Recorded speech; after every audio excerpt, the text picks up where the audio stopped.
નમસ્કાર વિદ્યાર્થી મિત્રો, આજે આપણે ઇંગ્લિશ ગ્રામરમાં એક નવો ટોપિક લઈએ છીએ જેનું નામ છે ડાયરેક્ટ એન્ડ ઇનડાયરેક્ટ સ્પીચ. હવે ડાયરેક્ટ સ્પીચ એટલે શું? તો કે છે ડાયરેક્ટ સ્પીચ એટલે કે પ્રત્યક્ષ કથન અને ઇનડાયરેક્ટ સ્પીચ એટલે કે પરોક્ષ કથન. તો આપણે આજે ડાયરેક્ટ અને ઇનડાયરેક્ટ પ્રત્યક્ષ અને પરોક્ષ કથન વિશે માહિતી મેળવવાના છીએ. આપણે આગળ માહિતી મેળવીએ એની પહેલાં આપણે પ્રત્યક્ષ અને પરોક્ષ કથન કોને કહેવાય, ડાયરેક્ટ અને ઇનડાયરેક્ટ સ્પીચ કોને કહેવાય એ આપણે સમજી લઈએ. તો સૌપ્રથમ તો ડાયરેક્ટ સ્પીચ કોને કહેવાય? તો કે છે કે સામાન્ય રીતે એક વ્યક્તિએ કહેલી વાત એ જ ને એ જ સ્વરૂપે આપણે બીજાને કહીએ તો આપણે ત્યારે તેને પ્રત્યક્ષ એટલે કે ડાયરેક્ટ સ્પીચ કહીએ છીએ. બરાબર. હવે આવે છે ઇનડાયરેક્ટ એટલે કે પરોક્ષ કથન કોને કહેવાય? તો કે છે કે કેટલીક વાર એ રીતે રજૂ કરવામાં ગેરસમજ થવાની શક્યતા હોય તો એને નિવારવા આખી વાત આપણે અન્ય કોઈ વ્યક્તિને પોતાની રીતે જ રજૂ કરતા હોઈએ. બરાબર. ઘણીવાર જેવી રીતે આપણને વાત કરેલી છે એ વાતમાં કોઈ ગેરસમજ ન થાય એને નિવારવા માટે આપણે વ્યક્તિને પોતાની રીતે વાત રજૂ કરતા હોઈએ, ત્રીજી વ્યક્તિને આપણે પોતાની રીતે વાત રજૂ કરતા હોઈએ છીએ. તેમાં અર્થ માત્રમાંય પરિવર્તન લેશ માત્ર અવકાશને હોય અને આ પ્રકારની રજૂઆતને આપણે પરોક્ષ કથન કહેતા હોઈએ છીએ. બરાબર. તો પ્રત્યક્ષ કથન અને પરોક્ષ કથન ડાયરેક્ટ અને ઇનડાયરેક્ટ સ્પીચ કોને કહેવાય છે? ખ્યાલ આવ્યું ને વિદ્યાર્થી મિત્રો? સરસ. તો ચાલો હવે આપણે અમુક થોડાક એના નિયમો છે, યાદ રાખવાની જે બાબતો છે એ આપણે સમજી લઈએ. બરાબર. તો સૌપ્રથમ તો ડાયરેક્ટ અને ઇનડાયરેક્ટ સ્પીચ જે છે, પ્રત્યક્ષ અને પરોક્ષ કથન જે છે એના માટે આપણને 3 કાળ આવે છે. બરાબર. 3 કાળ આવે છે. કયા કયા 3 કાળ આવશે? તો કે છે પહેલો સાદું વર્તમાન કાળ, બીજો આવે છે સાદો ભૂતકાળ અને ત્રીજો આવે છે સાદો ભવિષ્યકાળ. બરાબર. તો આટલા 3 કાળ આપણે વિદ્યાર્થી મિત્રો શીખી ગયા છે. ત્રણેય સાદા કાળ આપણે શીખ્યા, વર્તમાન કાળ, ભૂતકાળ અને ભવિષ્યકાળ. આ ત્રણેય કાળો જે છે એ આપણને આ ડાયરેક્ટ અને ઇનડાયરેક્ટમાં ખાસ ઉપયોગી રહેશે. બરાબર. હવે આપણે ડાયરેક્ટ કથનમાંથી ઇનડાયરેક્ટ કથન કરતા હોઈએ એટલે કે પ્રત્યક્ષ કથનમાંથી પરોક્ષ કથન કરતા હોઈએ ત્યારે આપણે વાક્યનું રૂપાંતર કરતા હોઈએ ત્યારે આપણે મુખ્ય 2 મુદ્દા જે છે, 2 જે નિયમો છે એને ખાસ આપણે ધ્યાન રાખવાના હોય છે. બરાબર. જ્યારે આપણે ડાયરેક્ટ કથનમાંથી ઇનડાયરેક્ટ કથન માં વાક્યને પ્રયોગ કરીએ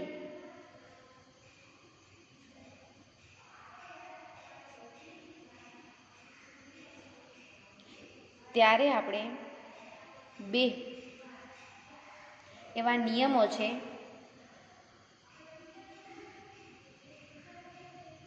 જેનો ઉપયોગ આપણને કરવાનો હોય છે.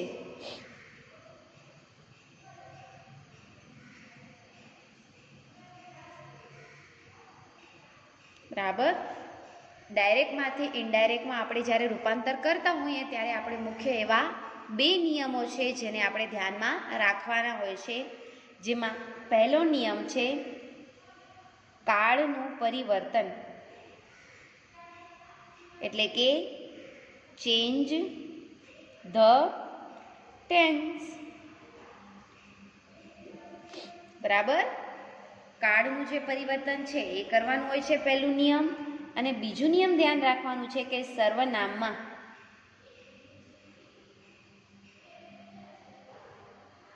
સર્વનામ જો હોય એનામાં આપણે પરિવર્તન કરવાનું હોય છે.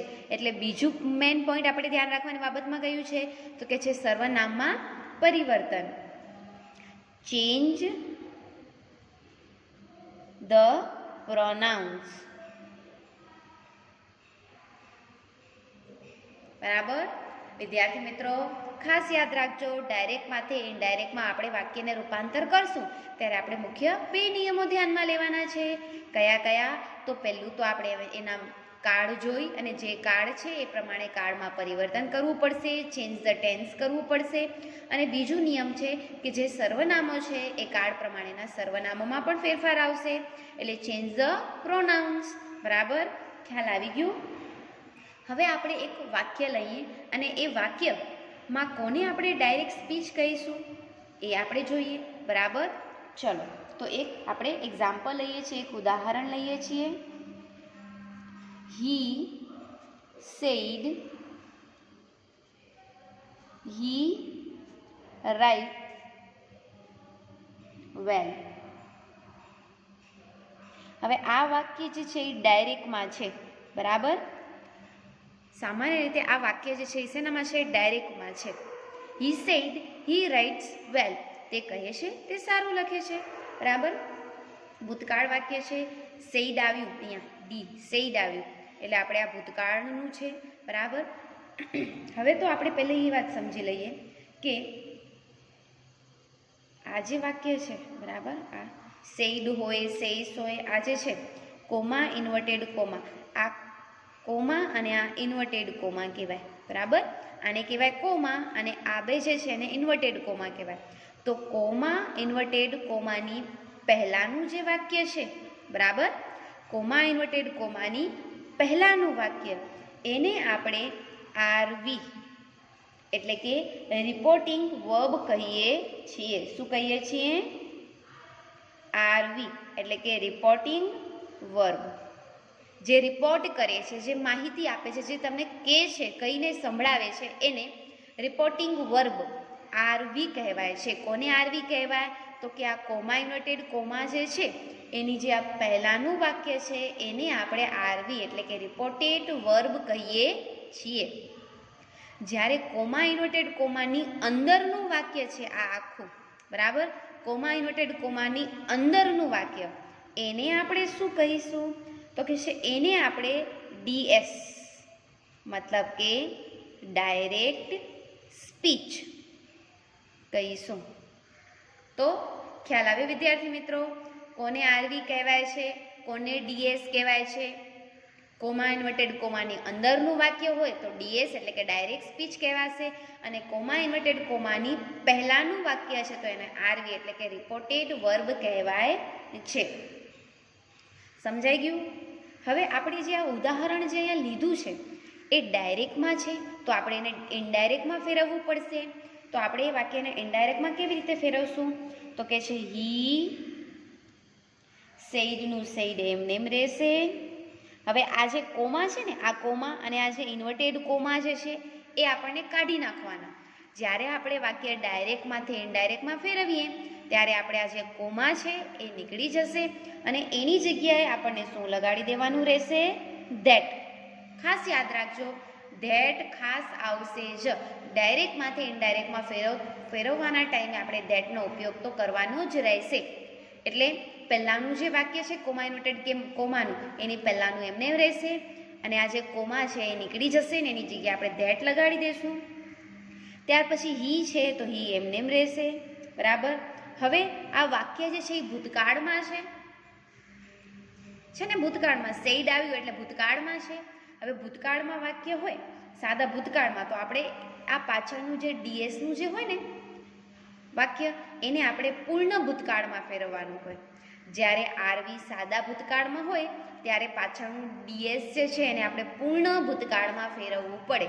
બરાબર, તો શું કહે છે કે આપણે આ રાઇટ્સ છે એને આપણે રોટ કરી દઈશું. હી રોટ વેલ. તો ખ્યાલ આવી ગયો વિદ્યાર્થી મિત્રો?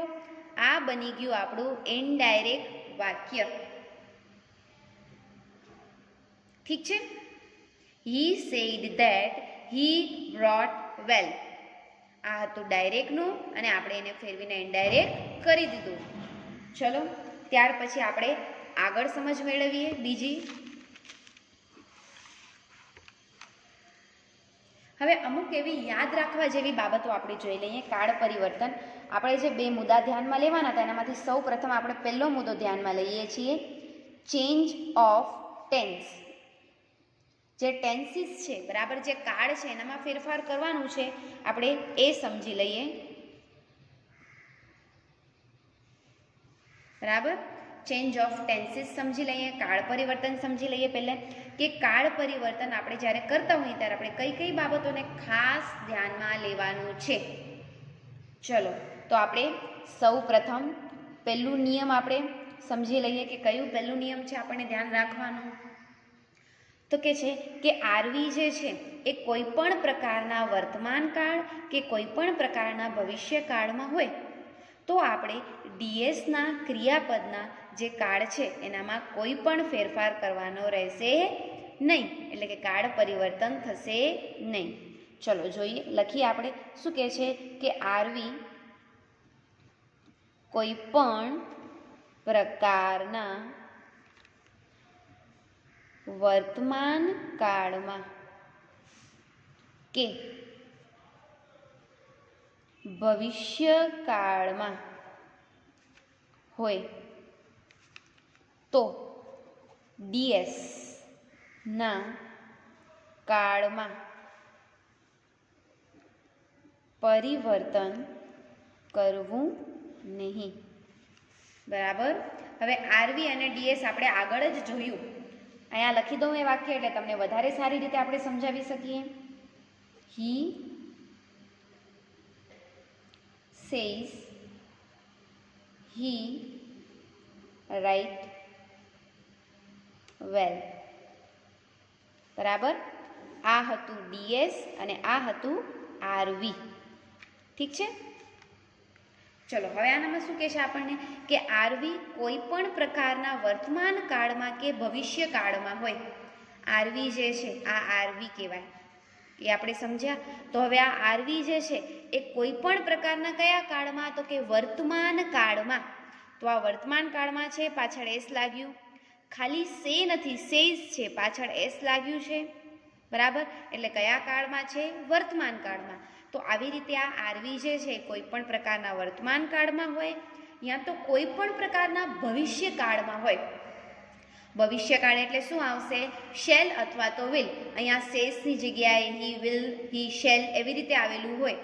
બરાબર, તો આ પાછળનું જે ડીએસ આપેલું છે ને આપણે એનામાં કોઈ પણ જાતનું ફેરફાર કરવાનું નહીં. ડીએસ જેમ છે એ એમને એમ રહેશે. માત્ર આ કોમા ઇન્વર્ટેડ કોમા જે છે એને કાઢી અને એની જગ્યાએ આપણને શું લખી દેવાનું હશે? ધેટ. બાકીનું વાક્ય એમને એમ રહેશે. ખ્યાલ આવ્યો વિદ્યાર્થી મિત્રો? જ્યારે આરવી જે છે એ વર્તમાન કાળમાં હોય અથવા તો ભવિષ્ય કાળમાં હોય તો પાછળનો ડીએસ જે છે એનામાં કોઈ પણ જાતનો ફેરફાર કરવાનો રહેશે નહીં. એ જેવું છે તેવું ને તેવું જ રહેશે.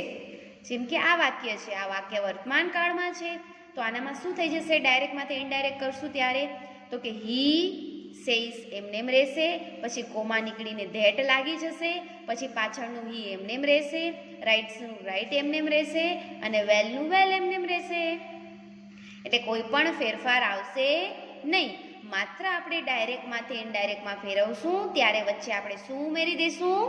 ધેટ ઉમેરી દઈશું. બરાબર, એટલે આ જે વાક્ય છે એને આપણે ફેરવવું હોય તો શું કરવાનું? He says that he writes well. બસ એટલું જ થઈ જશે. બરાબર, ચલો આને આપણે ફેરવીને તમને બતાવી દઉં. એક એક્ઝામ્પલ લઈ લઈએ આપણે અહીંયા એટલે તમને વધારે સારી રીતે ખ્યાલ આવી જાય. શું કહે છે? હી સેઝ હી રાઇટ્સ વેલ. બરાબર, હવે સેઝ આવ્યું, એસ છે પાછળ, એટલે આરવી જે છે એ કયા કાળમાં છે? વર્તમાન કાળમાં છે. વર્તમાન કાળ છે એટલે આપણે હમણાં જ નિયમ જોયો એના પ્રમાણે કોઈ પણ ફેરફાર કરવાનો નહીં. હી સેઝ એમનેમ રાખશે, પછી આ કોમા જે છે એ કોમા નીકળી જશે ને એની જગ્યાએ આપણે શું લગાડી દઈશું? ધેટ લગાડી દઈશું અને પછી પાછળનું હીનું હી એમનેમ, રાઇટનું રાઇટ્સ એમનેમ અને વેલનું વેલ એમનેમ. અને આ જે કોમા છે એ આપણે કાઢી દીધા. તો વિદ્યાર્થી મિત્રો ખ્યાલ આવ્યું? પહેલું નિયમ આપણું કે આરવી જે છે એ કોઈ પણ પ્રકારના વર્તમાન કાળ કે કોઈ પણ પ્રકારના ભવિષ્ય કાળમાં હોય તો ડીએસના કાળમાં કોઈ પણ પરિવર્તન કરવાનું નહીં. આ આરવી જે છે એ વર્તમાન કાળમાં છે એટલે પાછળનું ડીએસમાં આપણે કાંઈ ફેરફાર કર્યો નહીં. જેમ હતું એમને એમ લખી નાખ્યું, ખાલી વચ્ચે ધેટ ઉમેરી દીધું.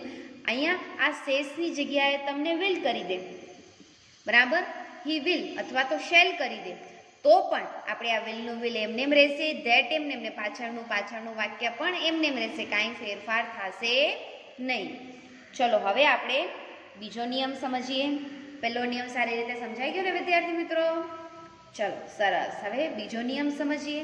હવે બીજા નિયમમાં શું કહે છે કે આરવી કોઈ પણ પ્રકારના ભૂતકાળમાં હોય તો ડીએસના શાશ્વત સત્યના કાળમાં પરિવર્તન કરવું નહીં. આરવી જે છે, બરાબર, આ આરવી એ કોઈ પણ પ્રકારના કયા કાળમાં? તો કે છે ભૂતકાળમાં. આ આરવી અહીંયા સેઇસ છે એની જગ્યાએ સેઇડમાં હોય, એટલે કે ભૂતકાળમાં હોય તો ડીએસ જે છે પાછળનું એ ડીએસ શાશ્વત સત્ય હોય તો કાળમાં કોઈ પરિવર્તન કરવું નહીં. હવે શાશ્વત સત્ય વાક્ય એટલે શું? બરાબર, તમને એવું થશે કે આ શાશ્વત સત્ય એટલે શું? તો કે છે શાશ્વત સત્ય વાક્ય એટલે એવું કે જે સત્ય ઘટના હોય, સાચી હકીકત હોય, એને આપણે કહીએ છીએ શાશ્વત સત્ય. જેમ કે પૃથ્વી જે છે એ સૂર્યની આસપાસ ફરે છે તો એ ઘટના કેવી છે? સાચી ઘટના છે, સત્ય ઘટના છે. તો આવા વાક્ય કોઈ પણ આવે શાશ્વત સત્યના તો એનામાં આપણે કાંઈ ફેરફાર કરવાનો નહીં. એ વાક્ય જેમ છે એમનું એમ જ મૂકી દેવાનું, ખાલી ધેટ ઉમેરીને. બરાબર, જેમ કે ચંદ્ર જે છે એ પૃથ્વીની આસપાસ ફરે છે, પૃથ્વી જે છે એ સૂર્યની આસપાસ ફરે છે, બરાબર. તો આવા વાક્ય જે છે એ શાશ્વત સત્ય વાક્ય થયા. એટલે આવા વાક્ય આવે તો એનામાં આપણે કોઈ પણ જાતનો ફેરફાર કરવાનો રહેશે નહીં. બરાબર, સમજાણું વિદ્યાર્થી મિત્રો? આપણે એક એક્ઝામ્પલ લઈ અને વધારે સારી રીતે આપણે આ નિયમ જે છે એને સમજીએ, જેથી તમને વધારે સારી રીતે ખ્યાલ આવે.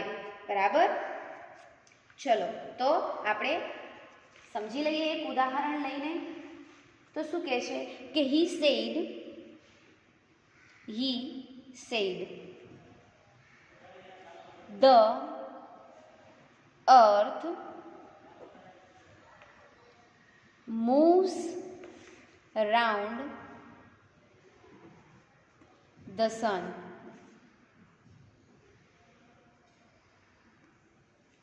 He said the earth moves round the sun.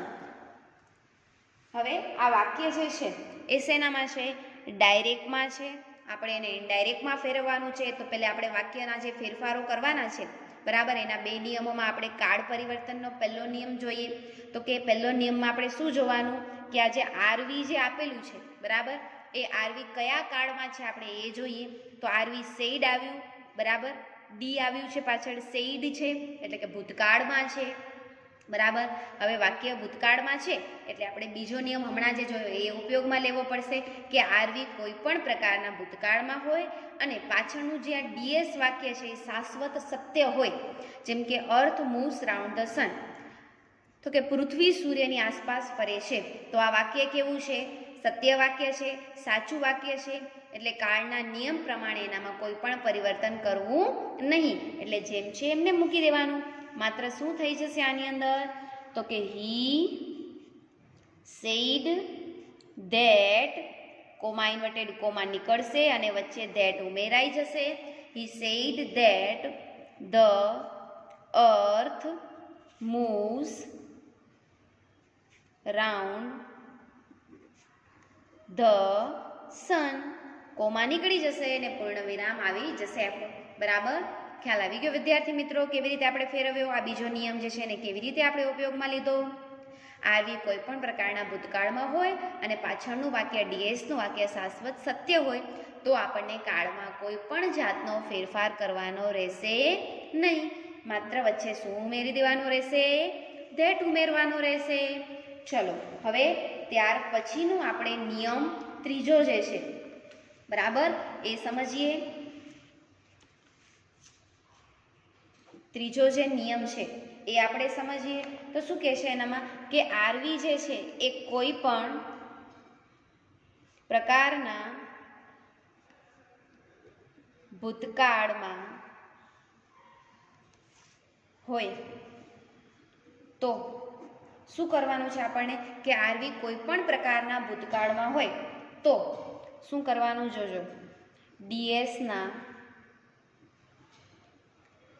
સાદા વર્તમાન કાળને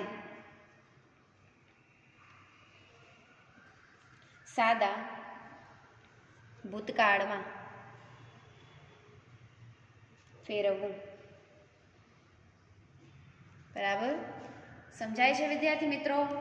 ત્રીજો નિયમ શું કહે છે કે આરવી જે છે એ કોઈ પણ પ્રકારના ભૂતકાળમાં હોય. આપણે ઉપર એવું જોયું કે આરવી કોઈ પણ પ્રકારના ભૂતકાળમાં હોય પણ પાછળનું વાક્ય શાશ્વત સત્ય હોય એ જોયું, જ્યારે આની અંદર એવું નથી. આરવી જે છે એ કોઈ પણ પ્રકારના ભૂતકાળમાં હોય અને પાછળનું જે ડીએસ છે બરાબર, પાછળનું જે આ વાક્ય ડીએસનું જે આ વાક્ય છે બરાબર એ કયા કાળમાં હોય તો કે છે પાછળનું ડીએસ જે છે એ સાદા વર્તમાન કાળમાં હોય. બરાબર પાછળનું ડીએસ સાદા વર્તમાન કાળમાં હોય તો આપણે એ સાદા વર્તમાન કાળને શેનામાં ફેરવી દેવાનું? સાદા ભૂતકાળમાં ફેરવવાનું. ડીએસ જે છે એ સાદા વર્તમાન કાળમાં હોય તો એને આપણે સાદા ભૂતકાળમાં ફેરવી દેવાનું. ઉદાહરણ લઈને તમને સમજાવું. બરાબર તો શું કહે છે જો સિમ્પલ પ્રેઝન્ટને આપણે શેનામાં ફેરવવાનું છે? Simple present to simple past. બરાબર વર્તમાન ભૂતકાળ. આરવી જે છે એ વર્તમાન કાળમાં હોય એટલે કે એમ લખેલું હોય કે હી રાઇટ્સ લખેલું છે તો આપણે એને શેનામાં ફેરવી દેવાનું? ભૂતકાળમાં ફેરવવાનું છે એટલે હી રોટ થઈ જશે. ખ્યાલ આવ્યો? આ ત્રીજો નિયમ આપણો કે આરવી કોઈ પણ પ્રકારના ભૂતકાળમાં હોય તો ડીએસના સાદા વર્તમાન કાળને સાદા ભૂતકાળમાં ફેરવવું. એટલે કે હી રાઇટ્સ હોય તો એનું હી રોટ કરી દેવાનું. એક્ઝામ્પલ લઈ લઈએ આપણે, એક ઉદાહરણ લઈએ આ વાક્યનું. બરાબર જેમ કે ઉદાહરણ તરીકે આપણે લઈએ કે he said he writes well. He said આવ્યું એટલે આપણે ખ્યાલ આવી ગયો કયો વાક્ય છે? આ ભૂતકાળનું વાક્ય છે. બરાબર અહીં તમને સેડ આવ્યો એટલે ભૂતકાળ છે, જોઈ લીધું. હવે એના પછી બીજું કામ શું કરવાનું કે આ જે ડીએસ છે એ ડીએસ શાશ્વત સત્ય છે કે નહીં એ ચકાસી લેવાનું. તો શાશ્વત સત્ય વાક્ય નથી એટલે આપણે હમણાં જે ત્રીજો નિયમ શીખ્યા એનો ઉપયોગ કરવો પડશે આની અંદર. તો જોવાનું કે હવે ડીએસ જે છે એ કયા કાળમાં છે તો કે ડીએસની પાછળ ઈએસ લાગે છે, રાઇટની પાછળ ઈએસ લાગ્યું છે. ઈએસ લાગ્યું મતલબ કે વર્તમાન કાળ છે. તો કે સાદો વર્તમાન કાળ છે તો સાદા વર્તમાન કાળને આપણે હમણાં જ જોયું. સાદો વર્તમાન કાળ ડીએસ હોય તો એ સાદા વર્તમાન કાળને શેનામાં ફેરવી દેવાનું? સાદા ભૂતકાળમાં. તો આપણે he said he writes well, he writes well જે વર્તમાન કાળ છે એને આપણે ભૂતકાળમાં ફેરવશું એટલે શું થઈ જશે? હી સેડ પછી કોમા ઇન્વર્ટેડ કોમા નીકળી જશે. આ કોમા નીકળશે ને એની જગ્યાએ આપણે ધેટ મૂકશું. પછી હીનું હી એમને અને રાઇટ્સ છે એનો ભૂતકાળ થઈ જશે રોટ અને વેલનું વેલ એમને મને પાછળ પૂર્ણ વિરામ. ખ્યાલ આવ્યું? હી સેડ ધેટ હી રોટ વેલ. આ જે છે પાછળનું ડીએસ એ સાદા વર્તમાન કાળમાં હતું એટલે સાદા વર્તમાન કાળને આપણે શેનામાં ફેરવવાનું હોય છે? સાદા ભૂતકાળમાં. સમજાઈ ગયું આપણું ત્રીજું નિયમ વિદ્યાર્થી મિત્રો? ત્યાર પછી આ ત્રીજા નિયમની અંદર જ હજી એક નિયમ છે એ આપણે જોઈ લઈએ. બરાબર કે છે કે ડીએસ જે છે એ સાદા ભૂતકાળને પૂર્ણ ભૂતકાળમાં ફેરવો. હવે આપણે શું ઉપર જોયું કે ડીએસ સાદા વર્તમાન કાળમાં હોય તો એને સાદા ભૂતકાળમાં ફેરવવાનું, પણ હવે ડીએસ સાદા ભૂતકાળમાં હોય તો એને શેનામાં ફેરવવાનું? તો કે છે ડીએસ જે છે એ સાદા ભૂતકાળમાં હોય તો એને પૂર્ણ ભૂતકાળમાં ફેરવી દેવાનું. જેમ કે આપણે જોઈએ તો કે simple past to past perfect. બરાબર, આ સાદો ભૂતકાળ, પૂર્ણ ભૂતકાળ. સાદા ભૂતકાળમાં શું આવશે? તો કે હી wrote આવશે. તો ભૂતકાળ જે છે એને પૂર્ણ ભૂતકાળમાં ફેરવીએ તો શું થઈ જશે? હી હેડ રિટન. બરાબર, વિદ્યાર્થી મિત્રો ખાસ યાદ રાખજો, જ્યારે પણ આપણે પૂર્ણ ભૂતકાળમાં વાક્ય ફેરવવાનું હોય તો પૂર્ણ ભૂતકાળમાં હેડનો ઉપયોગ થાય અને V3 બરાબર હેડ રિટન થઈ જશે. ખ્યાલ આવ્યું? જ્યારે આરવી જે છે બરાબર, આ આરવી જે છે એ કોઈ પણ પ્રકારના ભૂતકાળમાં હોય અને પાછળનું વાક્ય ડીએસ જે છે એ સાદા ભૂતકાળમાં હોય તો એ સાદા ભૂતકાળનું વાક્ય જે છે એને આપણે પૂર્ણ ભૂતકાળમાં ફેરવવાનું રહેશે.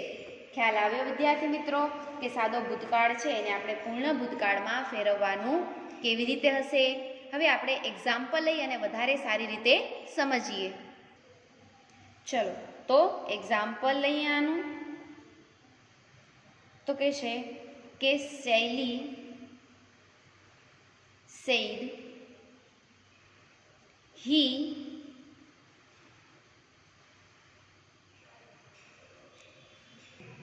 he recited a poem. બરાબર, હવે જુઓ આ આરવી છે, આરવીમાં સેડ આવ્યું એટલે કે ભૂતકાળ છે, એટલે ભૂતકાળના આપણે તો બે નિયમો જોયા. હવે આપણે પાછળનું પહેલું વાક્ય જોઈએ કે શાશ્વત સત્ય છે કે પછી વર્તમાન કાળમાં છે કે ભૂતકાળમાં છે એ જોઈએ આપણે. તો કે પાછળનું વાક્ય શાશ્વત સત્ય નથી, તો હવે આપણે શું ચેક કરવાનું રહેશે? વર્તમાન કાળ છે સાદો કે સાદો ભૂતકાળ છે આપણે એ જોવાનું. તો કે છે ઈડી લાગ્યું છે, ઈડી પ્રત્યે લાગ્યું એટલે સાદો વર્તમાન કાળ તો નથી, શું છે? સાદો ભૂતકાળ છે. તો હમણાં આપણે જે નિયમ જોયો એના પ્રમાણે જો સાદો ભૂતકાળ હોય તો એને આપણે સાદા ભૂતકાળને આપણે પૂર્ણ ભૂતકાળમાં ફેરવવાનું રહેશે, પાસ્ટ પરફેક્ટમાં ફેરવવાનું રહેશે. એટલે આપણે શું કરી દઈશું? પહેલું તો શૈલી છે એ એમનેમ રહેશે, સેડ છે એ એમનેમ રહેશે, કોમા નીકળશે એની જગ્યાએ ધેટ ઉમેરી દેશું, પછી હીનું હી એમનેમ રહેશે. હવે આપણે આ જે રેસિટેડ છે એની જગ્યાએ આપણે હેડ લગાડી દેશું. બરાબર, હેડ, હી હેડ, પછી રેસિટેડ અ પોયમ.